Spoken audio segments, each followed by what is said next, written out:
ಆತ್ಮೀಯ ವಿದ್ಯಾರ್ಥಿ ಮಿತ್ರರೇ, ತಮಗೆಲ್ಲರಿಗೂ study time with Vivek YouTube ಚಾನಲ್ಗೆ ಆತ್ಮೀಯವಾದಂಥ ಸ್ವಾಗತ.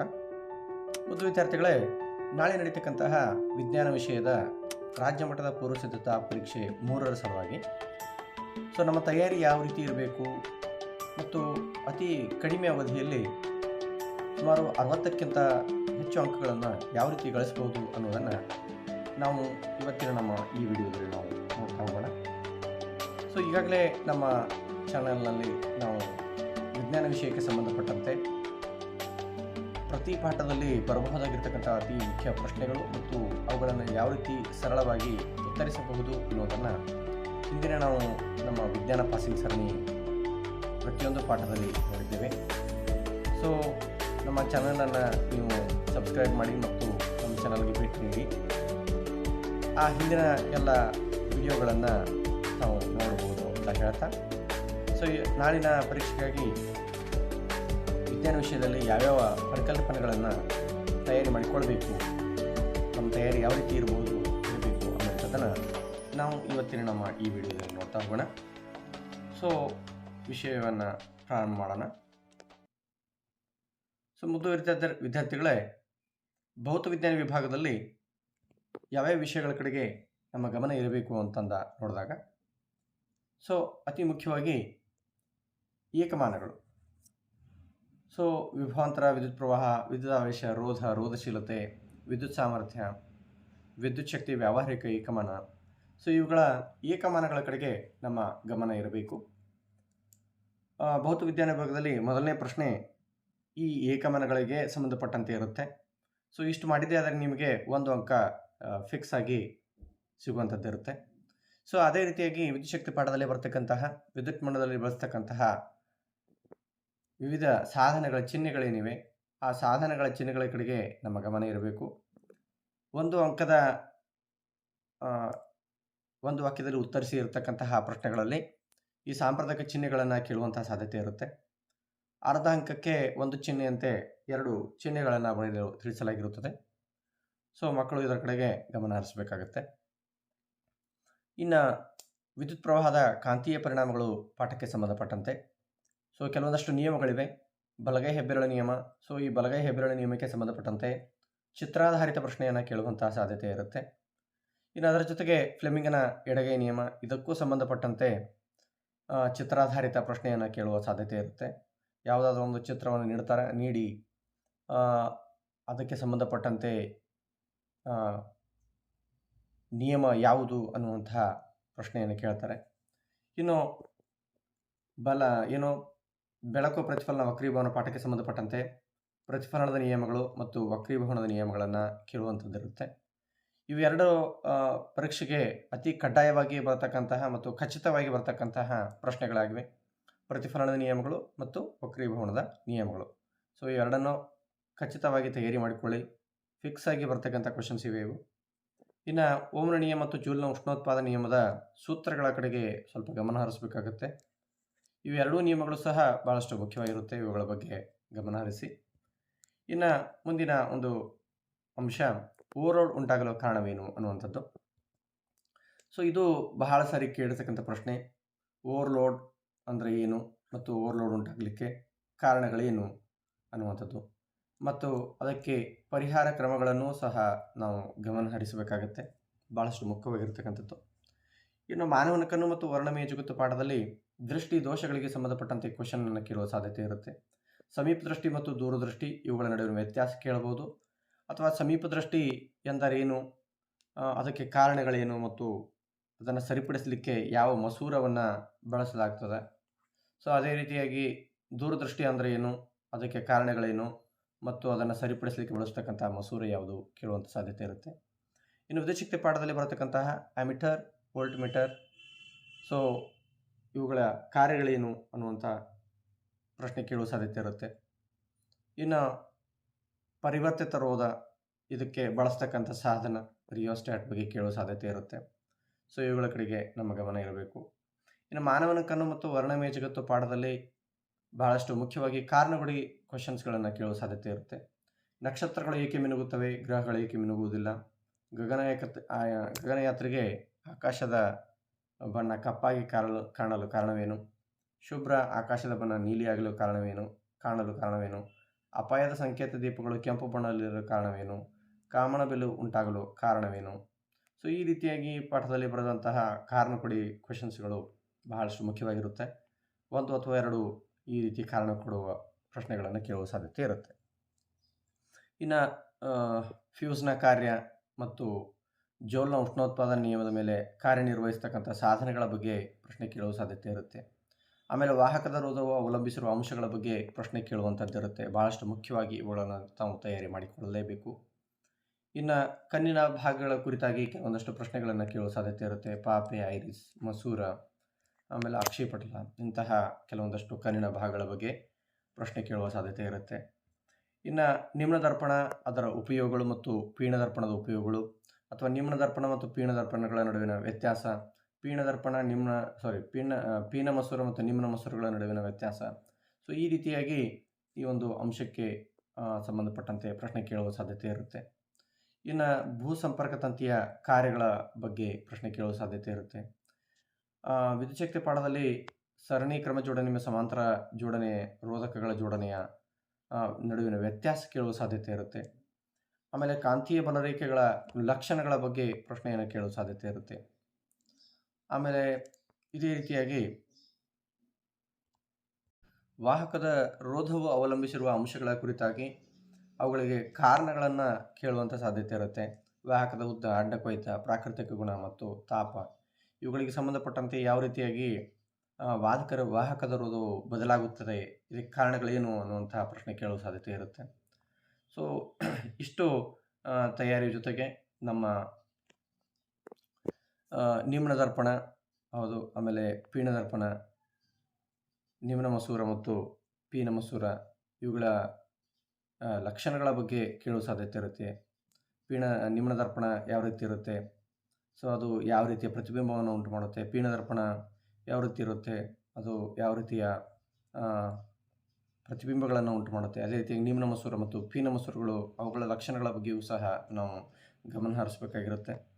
ಆಮೇಲೆ ಸೊಲನಾಯ್ಡ್ನಲ್ಲಿ ಉಂಟಾದಂತಹ ಕಾಂತಕ್ಷೇತ್ರದ ಗುಣಲಕ್ಷಣಗಳ ಬಗ್ಗೆ ಬಹಳಷ್ಟು ಸಾರಿ ಪರೀಕ್ಷೆಯಲ್ಲಿ ಕೇಳಲಾಗಿದೆ. ಸೊಲನಾಯ್ಡ್ಗೆ ಸಂಬಂಧಪಟ್ಟಂತೆ ಕ್ವೆಶನ್ಸ್ಗಳು ಯಾವಾಗಲೂ ಇದ್ದೇ ಇರುತ್ತೆ. ಇನ್ನು ಅದರ ಜೊತೆಗೆ ಸತ್ಯ ಪ್ರತಿಬಿಂಬ ಮತ್ತು ಮಿಥ್ಯ ಪ್ರತಿಬಿಂಬಗಳ ಬಗ್ಗೆ ಕ್ವೆಶನ್ಸ್ಗಳನ್ನು ಕೇಳುವಂತಹ ಸಾಧ್ಯತೆ ಇರುತ್ತೆ. ಆಮೇಲೆ ವಕ್ರೀಭವನ ಸೂಚ್ಯಂಕಕ್ಕೆ ಸಂಬಂಧಪಟ್ಟಂತೆ ಸಮಸ್ಯೆಗಳು ಬರುವಂಥ ಸಾಧ್ಯತೆ ಇರುತ್ತೆ. ಅವುಗಳ ಕಡೆಯೂ ಸಹ ಗಮನ ಹರಿಸಬೇಕು. ಇನ್ನು ಕಣ್ಣಿನ ಹೊಂದಾಣಿಕೆಯ ಸಾಮರ್ಥ್ಯ ಬಗ್ಗೆ ಕ್ವೆಶನ್ಸ್ ಕೇಳ್ತಾರೆ. ಬೆಳಕಿನ ವರ್ಣ ವಿಭಜನೆ, ಟಿಂಡಾಲ್ ಪರಿಣಾಮ, ನ್ಯೂಟನ್ರವರ ಬೆಳಕಿನ ಪುನರ್ಸಂಯೋಜನೆ ಬಗ್ಗೆ ಕ್ವೆಶನ್ಸ್ ಕೇಳುವ ಸಾಧ್ಯತೆ ಇರುತ್ತೆ. ಇನ್ನು ಬೆಳಕು ಪ್ರತಿಫಲನ ವಕ್ರೀಭವನ ಪಾಠಕ್ಕೆ ಸಂಬಂಧಪಟ್ಟಂತೆ ಕೆಲವೊಂದಷ್ಟು ಮುಖ್ಯವಾದಂತಹ ಅಂಶಗಳಿವೆ. ಅವೇನಂತಂದರೆ ಪ್ರಧಾನ ಸಂಗಮ ದೂರ, ದ್ಯುತಿರಂಧ್ರ. ಸೊ ಈ ರೀತಿ ಒಂದು ಅಂಶಗಳಿವೆ. ಅದರ ಅರ್ಥ ಕೇಳುವ ಸಾಧ್ಯತೆ ಇರುತ್ತೆ, ಅಥವಾ ಬಹು ಆಯ್ಕೆಯ ಪ್ರಶ್ನೆಯಲ್ಲಿ ಕೇಳುವ ಸಾಧ್ಯತೆ ಇರುತ್ತೆ. ಸೊ ಅವುಗಳನ್ನು ಸಹ ತಾವು ತಯಾರಿ ಮಾಡಿಕೊಳ್ಬೇಕು. ಇನ್ನು ವಿದ್ಯುತ್ ಸಾಮರ್ಥ್ಯ, ಬೆಳಕಿನ ವಕ್ರೀಭವನ, ಬೆಳಕಿನ ಪ್ರತಿಫಲನದ ಬಗ್ಗೆ ಕೇಳುವ ಸಾಧ್ಯತೆ ಇರುತ್ತೆ. ಇನ್ನು ದರ್ಪಣದ ಧ್ರುವ ಮತ್ತು ಅಪರ್ಚರ್ ಇವುಗಳ ಬಗ್ಗೆ ಪ್ರಶ್ನೆಗಳನ್ನು ಕೇಳುವ ಸಾಧ್ಯತೆ ಇರುತ್ತೆ. ಆಮೇಲೆ ನ್ಯೂಟನ್ರವರ ಪ್ರಯೋಗ, ಬಣ್ಣದ ರಹಿತ ಪುನರ್ಸಂಯೋಜನೆ ನ್ಯೂಟನ್ರವರ ಪ್ರಯೋಗನ ವಿವರಿಸಿ ಅನ್ನುವಂತಹ ಪ್ರಶ್ನೆಯನ್ನು ಬಹಳ ಸಾರಿ ಕೇಳಲಾಗಿದೆ. ಸೊ ಇದರ ಕಡೆಯೂ ಸಹ ತಾವು ಗಮನ ಹರಿಸಬೇಕಾಗುತ್ತೆ. ಆಮೇಲೆ ದಿಕ್ಸೂಚಿನ ಉಪಯೋಗಿಸಿಕೊಂಡು ಒಂದು ದಂಡಕಾಂತ ಸುತ್ತಲಿನ ಕಾಂತೀಯ ಬಲರೇಖೆಗಳನ್ನು ಪಡಿತಕ್ಕಂತಹ ಚಟುವಟಿಕೆಯನ್ನು ವಿವರಿಸಿ ಅನ್ನುವಂತಹ ಪ್ರಶ್ನೆ ಬಹಳ ಸಾರಿ ಕೇಳಲಾಗಿದೆ. ಈ ಸಾರಿ ಇದು ಬಹಳಷ್ಟು ಮುಖ್ಯವಾಗಿರತಕ್ಕಂಥ ಪ್ರಶ್ನೆ. ಏಕೆ ಅಂದರೆ ಹೋದ ಸಾರಿ ಈ ಪ್ರಶ್ನೆಯನ್ನು ಕೇಳಲಾಗಿಲ್ಲ. ಚಟುವಟಿಕೆ ಆಧಾರಿತ ಪ್ರಶ್ನೆಗಳನ್ನು ರಾಜ್ಯ ಮಟ್ಟದ ಪೂರ್ವ ಸಿದ್ಧತಾ ಪರೀಕ್ಷೆ 2ರಲ್ಲಿ ಕೇಳಿಲ್ಲ. ಈ ಸಾರಿ ಕೇಳುವಂತಹ ಮ್ಯಾಕ್ಸಿಮಮ್ ಸಾಧ್ಯತೆಗಳಿವೆ. ಆದ್ದರಿಂದ ಅದನ್ನು ತಯಾರಿ ಮಾಡಿಕೊಳ್ಬೇಕು. ಇನ್ನು ಸೊಲನಾಯ್ಡ್ ಅಂದರೆ ಏನು, ಸೊಲನಾಯ್ಡ್ನ ಗುಣಲಕ್ಷಣಗಳ ಬಗ್ಗೆ, ಆಮೇಲೆ ಒಂದು ವಿದ್ಯುತ್ ಕಾಂತವಾಗಿ ಹೇಗೆ ಪರಿವರ್ತಿಸಬಹುದು ಅನ್ನುವಂಥ ಪ್ರಶ್ನೆ ಕೇಳುವ ಸಾಧ್ಯತೆ ಇರುತ್ತೆ. ವಿದ್ಯುತ್ ಹರಿಯುತ್ತಿರುವ ವಾಹಕವನ್ನು ಕಾಂತಕ್ಷದಲ್ಲಿ ಇಟ್ಟಾಗ ಅದು ಬಲವನ್ನು ಅನುಭವಿಸುತ್ತದೆ ಅಂತಕ್ಕಂಥ ಇನ್ನೊಂದು ಚಟುವಟಿಕೆ ಆಧಾರಿತ ಪ್ರಶ್ನೆ ಇದೆ. ಇದನ್ನು ಸಹ ಈ ಒಂದು ಪರೀಕ್ಷೆಯಲ್ಲಿ ಕೇಳುವ ಸಾಧ್ಯತೆ ಇರುತ್ತೆ. ಆಮೇಲೆ ನಿಮ್ನ ಮಸೂರನ್ನು ವಿಕೇಂದ್ರೀಕರಿಸುವ ಮಸೂರ ಅಂತಾರೆ ಯಾಕೆ ಅನ್ನುವಂಥದ್ದು. ಸೊ ಈ ರೀತಿಯಾಗಿ ನಿಮ್ನ ಮಸೂರ ಮತ್ತು ಪಿನ ಮಸೂರಗಳಿಗೆ ಸಂಬಂಧಪಟ್ಟಂತೆ ಕೇಳುವಂತಹ ಕೆಲವೊಂದಷ್ಟು ಪ್ರಶ್ನೆಗಳಿರ್ತವೆ. ಆಮೇಲೆ ಗಾಳಿಯಲ್ಲಿ ಚಲಿಸುತ್ತಿರುವ ಬೆಳಕಿನ ಒಂದು ಕಿರಣವು ಓರೆಯಾಗಿ ನೀರನ್ನು ಪ್ರವೇಶಿಸಿದಾಗ ಬೆಳಕಿನ ಕಿರಣವು ಯಾವ ಕಡೆಗೆ ಬಾಗುತ್ತದೆ? ನಿಮ್ಮ ಉತ್ತರವನ್ನು ಸಮರ್ಥಿಸಿ ಅಥವಾ ಅದಕ್ಕೆ ಕಾರಣ ಕೊಡಿ ಅನ್ನುವಂತಹ ಪ್ರಶ್ನೆ. ಈ ಸಾರಿ ಈ ಒಂದು ಪ್ರಶ್ನೆ ಕೇಳುವಂತಹ ಮ್ಯಾಕ್ಸಿಮಮ್ ಸಾಧ್ಯತೆಗಳಿವೆ. ಸೊ ಮಕ್ಕಳು ಇದನ್ನು ಸರಿಯಾಗಿ ತಯಾರಿ ಮಾಡಿಕೊಳ್ಳಬೇಕು. ಸೊ ಮುಂದಿನ ಒಂದು ಅಂಶ, ಕಾಂತೀಯ ಬಲ ರೇಖೆಗಳು ಒಂದನ್ನೊಂದು ಛೇದಿಸುವುದಲ್ಲ ಏಕೆ ಅಂತಕ್ಕಂಥ ಪ್ರಶ್ನೆ. ಆಮೇಲೆ ವಜ್ರದ ವಕ್ರೀಭವನ ಸೂಚ್ಯಂಕ 2.42 ಇದರ ಅರ್ಥವೇನು? ಸೊ ಈ ರೀತಿಯ ಕೆಲವೊಂದಷ್ಟು ಪ್ರಶ್ನೆಗಳು. ಆಮೇಲೆ ಮಸೂರದ ಸಾಮರ್ಥ್ಯ +2 ಡಯಾಪ್ಟರ್ ಇದು ಯಾವ ಮಸೂರವಾಗಿದೆ? ಮಸೂರ ಸಾಮರ್ಥ್ಯ -2.5 ಡಯಾಪ್ಟರ್ ಆಗಿದೆ, ಇದು ಯಾವ ಮಸೂರವಾಗಿದೆ? ಈ ರೀತಿ ಪ್ರಶ್ನೆಗಳನ್ನು ಕೇಳುವ ಸಾಧ್ಯತೆ ಇರುತ್ತೆ. ಇನ್ನು ಅದೇ ರೀತಿಯಾಗಿ ಬೆಳಕಿನ ಚದುರುವಿಕೆಗೆ ಮತ್ತು ಕಣಗಳ ಗಾತ್ರಕ್ಕೆ ಇರುವ ಸಂಬಂಧದ ಬಗ್ಗೆ ಪ್ರಶ್ನೆಯನ್ನು ಕೇಳುವ ಸಾಧ್ಯತೆ ಇರುತ್ತೆ. ಆಮೇಲೆ ಅದೇ ರೀತಿಯಾಗಿ ವಿದ್ಯುತ್ ಸಾಧನಗಳನ್ನು ಸರಣಿ ಜೋಡಣೆಗಿಂತ ಸಮಾಂತರ ಜೋಡಣೆ ಮಾಡುವುದು ತುಂಬ ಉಪಯುಕ್ತ ಏಕೆ ಅನ್ನುವಂಥ ಪ್ರಶ್ನೆ ಬಹಳ ಸಾರಿ ಕೇಳಲಾಗಿದೆ. ಈ ಸಾರಿಯೂ ಸಹ ಕೇಳುವ ಸಾಧ್ಯತೆ ಇರುತ್ತೆ. ಸೊ ಈ ರೀತಿಯಾಗಿ ನಾವು ಭೌತ ವಿಜ್ಞಾನ ವಿಭಾಗದಲ್ಲಿ ಈ ರೀತಿ ಪ್ರಶ್ನೆಗಳನ್ನು ಎಕ್ಸ್ಪೆಕ್ಟ್ ಮಾಡ್ಬೋದು ಈ ನಾಳೆ ಒಂದು ಪರೀಕ್ಷೆಯಲ್ಲಿ. ಇನ್ನು ರಸಾಯನಶಾಸ್ತ್ರ ವಿಭಾಗಕ್ಕೆ ಸಂಬಂಧಪಟ್ಟಂತೆ ಯಾವ್ಯಾವ ರೀತಿ ಪ್ರಶ್ನೆಗಳನ್ನು ಕೇಳ್ಬೋದು ಅಂತ ನೋಡೋಣ. ಸಂಯೋಗ ಕ್ರಿಯೆ, ವಿಭಜನ ಕ್ರಿಯೆ, ಸ್ಥಾನಪಲ್ಲಟ ಮತ್ತು ದ್ವಿಸ್ಥಾನಪಲ್ಲಟ ಕ್ರಿಯೆ, ರೆಡಾಕ್ಸ್ ಕ್ರಿಯೆ, ಹೌದಾ, ಆಮೇಲೆ ಪ್ರಕ್ಷೇಪಣ ಕ್ರಿಯೆ, ಈ ಒಂದು ರಾಸಾಯನಿಕ ಕ್ರಿಯೆ ವಿಧಗಳಿಗೆ ಸಂಬಂಧಪಟ್ಟಂತೆ ಕೆಲವೊಂದಷ್ಟು ಪ್ರಶ್ನೆಗಳನ್ನು ಕೇಳುವ ಸಾಧ್ಯತೆ ಇರುತ್ತೆ. ಇನ್ನು ವ್ಯತ್ಯಾಸಗಳಿಗೆ ಸಂಬಂಧಪಟ್ಟಂತೆ ನೋಡಿದಂತೆ ಬಹಿರುಷ್ಣ ಕ್ರಿಯೆ ಮತ್ತು ಅಂತರುಷ್ಣ ಕ್ರಿಯೆ ನಡುವಿನ ವ್ಯತ್ಯಾಸಗಳನ್ನು ಕೇಳುವ ಸಾಧ್ಯತೆ ಇರುತ್ತೆ. ಉತ್ಕರ್ಷಣ ಕ್ರಿಯೆ ಮತ್ತು ಅಪಕರ್ಷಣ ಕ್ರಿಯೆಗಳ ನಡುವಿನ ವ್ಯತ್ಯಾಸವನ್ನು ಕೇಳುವ ಸಾಧ್ಯತೆ ಇರುತ್ತೆ. ಇನ್ನು ಇದಕ್ಕೆ ಸಂಬಂಧಪಟ್ಟಂತೆ ವೈಜ್ಞಾನಿಕ ಕಾರಣಗಳು ಸಹ ಕೆಲವೊಂದಷ್ಟು ಪ್ರಶ್ನೆ ಕೇಳುವ ಸಾಧ್ಯತೆ ಇರುತ್ತೆ. ರಾಸಾಯನಿಕ ಸಮೀಕರಣವನ್ನು ಏಕೆ ಸರಿದೂಗಿಸಬೇಕು ಅನ್ನುವಂತಹ ಪ್ರಶ್ನೆ. ಆಮೇಲೆ ಸೂರ್ಯನ ಬೆಳಕಿಗೆ ತೆರೆದಿಟ್ಟಾಗ ಬೆಳ್ಳಿಯ ಕ್ಲೋರೈಡ್ ಬೂದು ಬಣ್ಣಕ್ಕೆ ತಿರುಗುತ್ತದೆ ಏಕೆ? ಚಿಪ್ಸ್ ತಯಾರಕರು ಚಿಪ್ಸ್ ಪೋಟಾನ್ಗಳೊಳಗೆ ನೈಟ್ರೋಜನ್ ಅನಿಲವನ್ನು ಹಾಯಿಸುತ್ತಾರೆ ಏಕೆ? ಈ ರೀತಿ ಕಾರಣ ಕೊಡಿ ಪ್ರಶ್ನೆಗಳನ್ನು ಈ ಒಂದು ಪರೀಕ್ಷೆಯಲ್ಲಿ ಕೇಳುವ ಸಾಧ್ಯತೆ ಇರುತ್ತೆ. ಆಮೇಲೆ ಆಮ್ಲ ಪ್ರತ್ಯಾಮ್ಲ ಲವಣಗಳು ಪಾಠಕ್ಕೆ ಸಂಬಂಧಪಟ್ಟಂತೆ ನೀಲಿ ಲಿಟ್ಮಸ್ ಕಾಗದವನ್ನು ಉಪಯೋಗಿಸಿ ಪ್ರತ್ಯಾಮ್ಲವನ್ನು ಹೇಗೆ ಪತ್ತೆ ಹಚ್ಚುವಿರಿ, ಅಥವಾ ಕೆಂಪು ಲಿಟ್ಮಸ್ ಕಾಗದವನ್ನು ಉಪಯೋಗಿಸಿ ಪ್ರತ್ಯಾಮ್ಲವನ್ನು ಯಾವ ರೀತಿ ಪತ್ತೆ ಹಚ್ಚುವಿರಿ, ಈ ರೀತಿಯಾಗಿ ಆಮ್ಲವನ್ನು ಪತ್ತೆ ಹಚ್ಚುವಿರಿ, ಈ ರೀತಿ ಪ್ರಶ್ನೆಗಳು ಈ ಒಂದು ಪರೀಕ್ಷೆಯಲ್ಲಿ ಬರುವ ಸಾಧ್ಯತೆ ಇರುತ್ತೆ. ಇನ್ನು ಅದೇ ರೀತಿಯಾಗಿ ಕಬ್ಬಿಣ ತುಕ್ಕು ಹಿಡಿಯೋದನ್ನು ತಡೆಗಟ್ಟಲಿಕ್ಕೆ ಅನುಸರಿಸಬೇಕಾದಂತಹ ಕ್ರಮಗಳನ್ನು ಪಟ್ಟಿ ಮಾಡಿ ಅನ್ನುವಂಥ ಪ್ರಶ್ನೆಗಳು. ಆಮೇಲೆ ಕಮಟುವಿಕೆಯನ್ನು ತಡೆಗಟ್ಟಲಿಕ್ಕೆ ಇರ್ತಕ್ಕಂತಹ ಕ್ರಮಗಳು, ಕಮಟುವಿಕೆ ಅಂದರೆ ಏನು, ಇದೊಂದು ಮಾತ್ರ ಭಾಳಷ್ಟು ಮುಖ್ಯವಾಗಿ ಮತ್ತು ಫಿಕ್ಸ್ ಆಗಿ ಕೇಳ್ತಕ್ಕಂಥ ಪ್ರಶ್ನೆ ಈ ಒಂದು ಪಾಠದಲ್ಲಿ.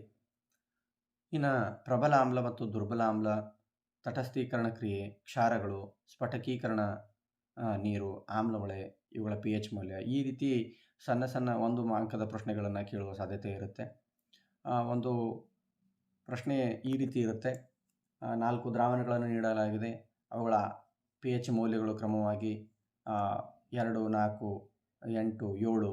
ಸೊ ಈ ರೀತಿ ಅಂಕಿಅಂಶಗಳನ್ನು ನೀಡಿ ಇವುಗಳಲ್ಲಿ ಪ್ರಬಲ ಆಮ್ಲ ಯಾವುದು, ದುರ್ಬಲ ಆಮ್ಲ ಯಾವುದು, ಪ್ರಬಲ ಪ್ರತ್ಯಾಮ್ಲ ಯಾವುದು, ದುರ್ಬಲ ಪ್ರತ್ಯಾಮ್ಲ ಯಾವುದು, ತಟಸ್ಥ ದ್ರಾವಣ ಯಾವುದು, ಈ ರೀತಿ ಪ್ರಶ್ನೆಯನ್ನು ಕೇಳುವ ಸಾಧ್ಯತೆ ಇರುತ್ತೆ.